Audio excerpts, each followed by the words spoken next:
안녕하세요. 오늘 여러분과 함께 깊이 파고들 주제 바로 삼성전자입니다. 요즘 삼성전자 보면 참 이런저런 얘기가 많죠. 네, 맞아요. 뭐 기대된다는 쪽도 있고, 여전히 좀 답답하다 이런 목소리도 있고요.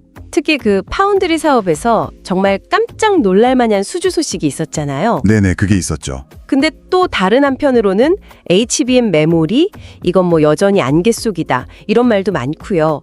궁금한 게 많으실 것 같아요. 그래서 저희가 오늘 좀 들여다볼 자료들이 바로 이 삼성전자의 현재 상황, 그중에서도 특히 파운드리하고 HBM 이 두 가지 핵심 사업의 현주소, 그리고 앞으로 어떻게 될지 이런 전망을 다룬 분석 보고서들, 또 전문가 코멘트들입니다. 이걸 통해서 그냥 뉴스만 보는 게 아니라 그 뒤에 숨겨진 의미가 뭔지, 또 앞으로 삼성전자가 어떤 방향으로 갈지 그 실마리를 좀 찾아보려고 합니다. 네, 그렇게 단순히 정보만 쭉 늘어도는 게 아니라 이 자료들을 보면서 왜 지금 삼성전자가 이런 상황에 처했는지 그 배경, 맥락을 좀 이해하고요. 그렇죠. 맥락이 중요하죠. 최근에 있었던 변화들이 진짜 어떤 의미인지, 뭐 단기적인 주가 영향뿐만 아니라 장기적으로 봤을 때 어떤 파장을 가져올지 이런 걸 좀 깊이 있게 얘기해 보려는 거죠. 특히 시장에서 기대하는 거랑 또 삼성의 현실 사이의 차이, 이런 것도 좀 짚어보려고 합니다. 좋습니다. 자, 그럼 본격적으로 한번 시작해 볼까요? 네, 우선은 삼성전자 주가 흐름부터 좀 봐야 할 것 같은데요. 한동안 정말 답답했어요. 네, 그랬죠. 특히 HBM, 그 고대역폭 메모리요. 이거 관련해서는 곧 된다, 엔비디아 콜테스트 통과 임박이다, 이런 얘기만 계속 나왔잖아요. 정말 지겹도록 나왔죠. 거의 뭐 1년 넘게. 그러니까요. 거의 1년 넘게 같은 얘기만 반복되니까 시장에서는 이거 뭐 양치기 소년 아니냐, 이런 불신까지 쌓였던 것 같고요. 네, 맞습니다. 그러다 보니까 당연히 뭐 투자자들 관심이나 돈의 흐름, 수급이라고 하죠. 이런 게 경쟁사인 SK 하이닉스 쪽으로 확 쏠릴 수밖에 없었죠. 하이닉스는 뭐 30만 원 간다 이러고 있을 때 삼성전자는 계속 5만 원대에서 그냥 요 프로만 가고 있었으니까요. 네, 횡보했었죠. 그런데 최근에 분위기가 확 바뀌었어요. 주가가 단기간에 꽤 많이 올랐습니다. 맞아요. 갑자기 확 올랐죠. 물론 뭐 한국 증시 전체가 좀 좋아진 거나 외국인들이 다시 좀 사기 시작한 거, 이런 외부 요인도 있긴 했어요. 근데 결정적인 불쏘시개는 따로 있었습니다. 그래요. 그게 뭔가요? 바로 시장에서 뭐 거의 이제 포기 상태, 거의 기대를 접었던 사업인데 파운드리 쪽에서 깜짝 뉴스가 터져 나온 거죠. 파운드리요? 그 아픈 손가락이라고 불리던 네, 맞아요. 분기 적자가 뭐 2조 5천억 원이다 이런 얘기까지 나오면서 야, 이러다 삼성전자 전체가 위험한 거 아니냐 이런 걱정까지 나왔던 그 사업부잖아요. 그렇죠. 심각했죠. 맨날 뭐 세계 최초 3나노 양산, 기술력은 엄청 강조했는데 정작 큰 고객사 수준은 맨날 대만 TSMC한테 뺏기고 존재감마저 희미해진다 이랬었는데 네, 실속이 없다는 평가가 많았죠. 거기서 갑자기 반전이 일어났다는 거군요. 네, 핵심은 테슬라였습니다. 그 테슬라한테서 무려 23조 원 규모의 계약을 안했다는 소식이 나왔어요. 차세대 자율주행 칩 생산 계약이요. 23조요? 와, 엄청나네요. 네, 그것도 그냥 공정이 아니라 삼성이 정말 사활을 걸고 있는 최첨단 2나노 공정으로요. 2나노. 지금 양산되는 3나노보다 더 발전된 거죠. 그렇죠. 훨씬 더 미세하고 성능이 뛰어난 차세대 기술인데 이걸 테슬라 같은 어마어마한 혁신 기업에 공급하게 됐다는 겁니다. 그 미국 텍사스 테일러시에 공장 짓고 있는 거요. 그거 사실 시작할 때만 해도 뭐 확보된 고객사가 없어서 걱정들 많이 했잖아요. 네, 우려가 많았죠. TSMC는 보면 애플 물량 딱 확보하고 공장 짓고 이러는데 삼성은 일단 땅부터 사고 공장부터 짓는 것 같아서 저러다 고객 없으면 어쩌나 싶었는데 와, 테슬라가 진짜 구원투수로 나타난 거네요. 딱 그런 셈이죠. 그런데 말이죠. 여기서 되게 중요한 포인트가 있어요. 네. 이 테슬라 수주가 당장 삼성 파운드의 실적을 확 좋게 만들거나 바로 흑자로 돌려세우기는 좀 어렵다는 분석이 많다는 겁니다. 네. 아니 23조 원짜리 계약인데 당장 돈이 안 된다고요? 그건 좀 이상한데요? 그 자료들을 보면요. 뭐 초기 공정 안정화시키는 데 들은 비용이라든지 수율 문제라든지 이런 걸 고려하면 오히려 단기적으로는 적자를 볼 수도 있다. 이런 얘기까지 나와요. 그럼 시장은 왜 이렇게 난리가 난 거죠? 뭔가 다른 이유가 있겠네요. 바로 그겁니다. 그 다른 이유, 다른 의미가 핵심이에요. 시장이 이렇게 환호하는 이유는 이 계약이 갖는 엄청난 상징성 때문입니다. 상징성이요? 네, 삼성 파운드리가 드디어 명실상부한 첫 빅테크 핵심칩 고객사를 잡았다. 그것도 가장 앞선 기술인 2나노 공장에서 확보했다는 그 사실 자체가 중요한 거예요. 일종의 아주 강력한 레퍼런스, 그러니까 성공 사례가 딱 생긴 거죠. 아하, 그렇게 까다롭다는 테슬라도 우리 삼성 2나노 기술 쓴다 이렇게 딱 내세울 수 있게 되는 거군요. 그렇죠. 그동안 TSMC한테만 의존하면서 비싼 돈 내고 뭐 가끔은 좀 아쉬운 대우도 받고 그랬을 다른 잠재 고객사들한테 야, 삼성이라는 대안도 있어 이렇게 말하기가 훨씬 좋아지겠네요. 정확합니다. 레퍼런스 하나가 영업할 때 진짜 큰 무기가 되는 거죠. 이야, 그렇군요. 그리고 또 하나 재미있는 포인트가 일론 머스크의 역할이에요. 자료에 나온 전문가 코멘트 보니까 워커홀릭이 엄청 깐깐하기로 유명한 그 머스크가 삼성 파운드리를 가만 안 둘 거다. 이게 오히려 긍정적이라는 분석이 있더라고요. 네, 깐깐한 게 왜 긍정적이죠? 좀 압박받는 거 아닌가요? 그렇죠. 압박은 엄청 받겠죠. 머스크가 뭐 테일러 공장이 우리 집 바로 옆이니까 내가 맨날 가서 들여다볼 거다. 이랬다는 말도 있던데. 아, 진짜요? 근데 이게 삼성을 엄청 긴장시키겠지만 결과적으로는 삼성 파운드리의 체질 개선에 도움이 될 수 있다는 거예요. 삼성을 막 쥐어짜는 게 오히려 약이 된다. 그건 좀 의외인데요. 구체적으로 어떤 면에서 그렇다는 건가요? 파운드리 사업의 본질을 좀 생각해 볼 필요가 있는데요. 이게 그냥 반도체 찍어내는 공장이 아니라 고객사가 설계한 복잡한 칩 있잖아요. 그걸 오류 없이 원하는 성능과 수율로 딱 만들어줘야 하는 거거든요. 어떻게 보면 고도의 서비스업에 가까워요. 아, 서비스업이요? 네. 그런데 바로 이 고객 맞춤형 대응 능력, 서비스 마인드, 이게 그동안 삼성 파운드리의 약점이라고 계속 지적돼 왔어요. 기술은 좋은데 같이 일하기는 좀, 이런 평가가 있었단 말이죠.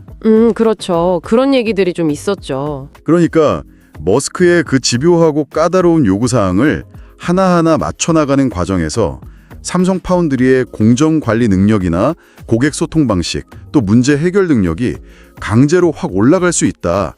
이런 기대감이 시장에 있다는 겁니다. 듣고 보니 일리가 있네요. 엄청 혹독한 개인 트레이너를 만난 셈이랄까요? 강제 레벨업 기회? 네, 뭐 그런 비유도 가능하겠네요. 실제로 테슬라 수주 소식 나오고 나서 잠시 좀 주춤했던 그 테일러 공장 투자도 다시 속도를 내고 있다는 얘기로 들리고요. 분위기가 확실히 좀 달라졌군요. 네, 그리고 이 테슬라발 훈풍이 여기서 끝난 게 아니에요. 그 이후에 애플로부터 차세대 아이폰에 들어가는 이미지 센서로 보이는 부품 발주를 받았다는 소식도 나왔고요. 아, 애플까지요? 네. 그리고 오랜 파트너이면서도 경쟁사인 퀄컴 있죠. 퀄컴의 차세대 모바일 칩 수주에 대한 기대감도 다시 막 커지고 있습니다. 와, 연달아 좋은 소식이네요. 100억, 200억, 300억 이상 수익을 낸 슈퍼개미 전업 투자자들은 두 부류가 있습니다. 첫째, 주식시장에서 10배 이상 올라가는 텐베거 종목을 발굴해서 중장기로 수익을 내는 경우. 둘째, 매일매일 단타로 꾸준하게 수익을 쌓아서 큰 자산을 만드는 경우입니다. 그런데 두 경우 모두 다른 사람이 추천해주는 종목으로 투자를 하거나 남이 알려주는 정보로 수익을 내는 슈퍼개미는 없습니다. 공통점은 다들 스스로 공부하고 연구해서 탁월한 투자 실력을 쌓고 그것을 기반으로 주식시장에서 성공하는 것입니다. 그래서 저희 채널에서는 구독자분들께 책 선물 이벤트를 진행하고 있습니다. 여러분들도 남이 떠먹여주는 종목, 정보에 의존하지 않고 스스로 투자 실력을 키워서 주식시장에서 성공하는 투자자가 되기를 바랍니다. 무조건 이기는 탑다운 주식 투자는 상위 0.1% 트레이더들이 극찬하고 있는 시장을 읽는 노하우를 알려주는 베스트셀러입니다. 시장을 읽고 그 안에서 주도주를 발굴해야 10배 올라가는 텐베거 보석을 발견할 수 있습니다.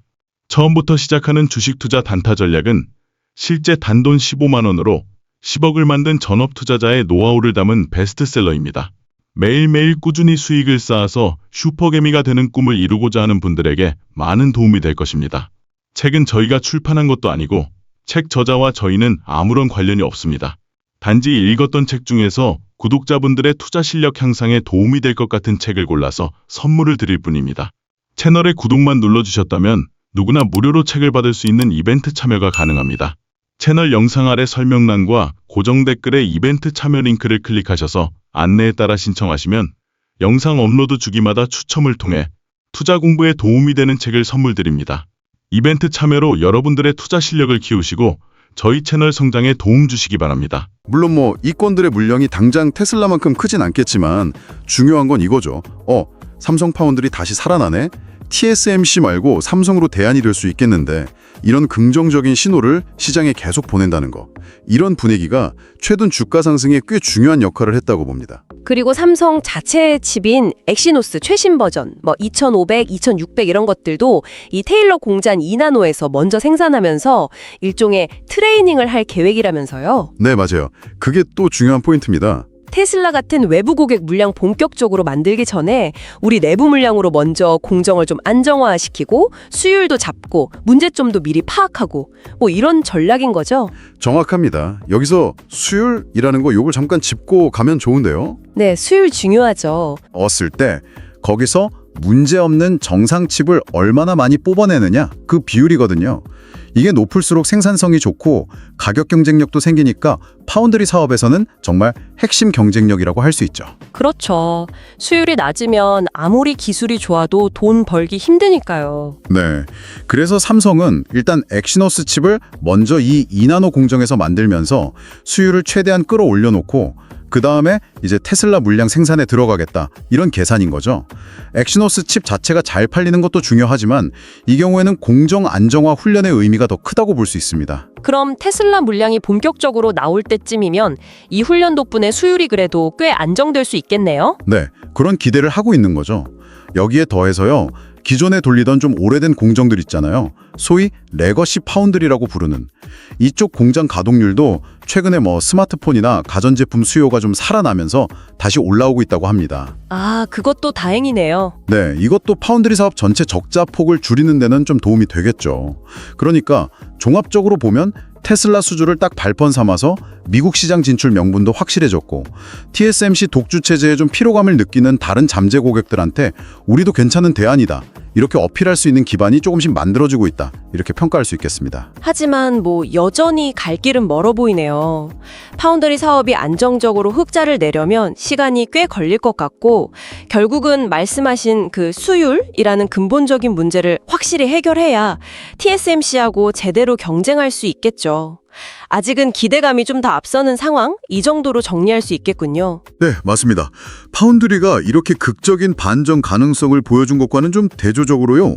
삼성전자의 또 다른 핵심 사업인 HBM 메모리 쪽은 여전히 좀 먹구름이 거치지 않는 모습이에요. 아, HBM. 그렇죠. 아까 잠깐 얘기했지만 네, 그 HBM3 그리고 그 다음 세대인 HBM3E의 엔비디아 퀄 테스트 통과 소식 이게 계속 늦어지고 있거든요. 퀄 테스트라는 게 그러니까 엔비디아 같은 최종 고객사가 오케이, 이 부품 우리 제품에 써도 돼 하고 최종 품질 승인을 내주는 절차인 거죠. 네, 맞습니다.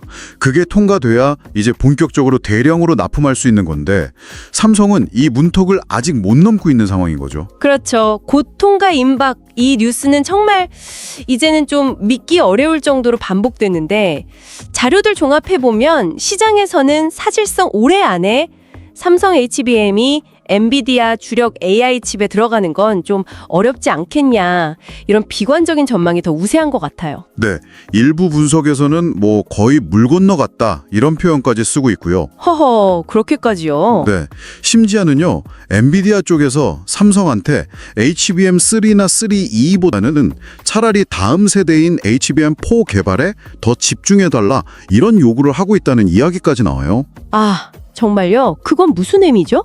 글쎄요, 이게 사실이라면 해석이 좀 분분한데요. 진짜로 삼성의 HBM3, 3E 성능이나 수율이 아직 문제가 있어서 그럴 수도 있고요.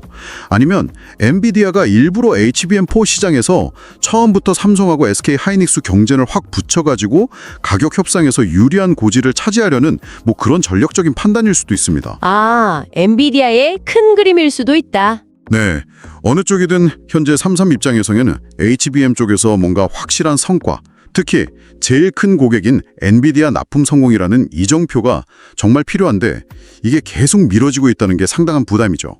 3분기 실적 관련 자료 보니까 엔비디아는 아니지만 다른 AI 관련 기업 쪽으로 삼성 HBM 물량이 일부 나가기 시작했다 이런 정황이 있다는 분석도 있긴 하더라고요. 네, 그런 얘기가 있긴 합니다. 하지만 역시 게임 체인저는 엔비디아겠죠.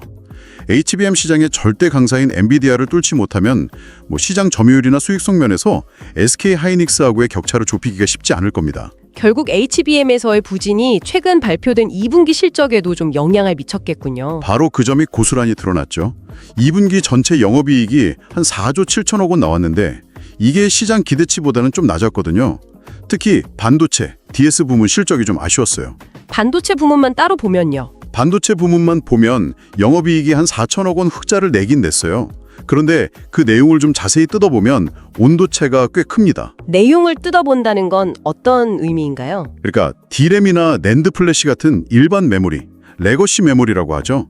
이쪽 사업에서는 시장이 좀 회복되면서 돈을 꽤 벌었어요. 아, 메모리는 괜찮았군요. 네.